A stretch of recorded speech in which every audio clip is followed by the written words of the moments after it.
সন্ধ্যাবেলায় অয়ন গিয়েছিল বাজারে জিলেপি কিনতে, কারণ তার ছোট ছেলে আবদার করেছিল বাবা বাজার থেকে যেন জিলাপি নিয়ে আসে।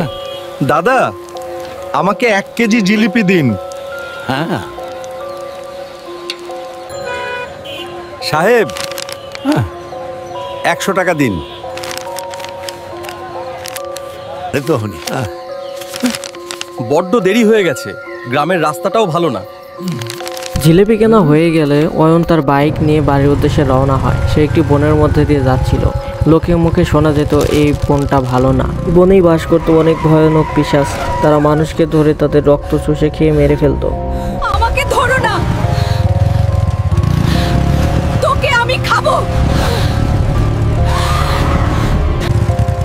জিলিপির প্যাকেট আমাকে দিয়ে দে।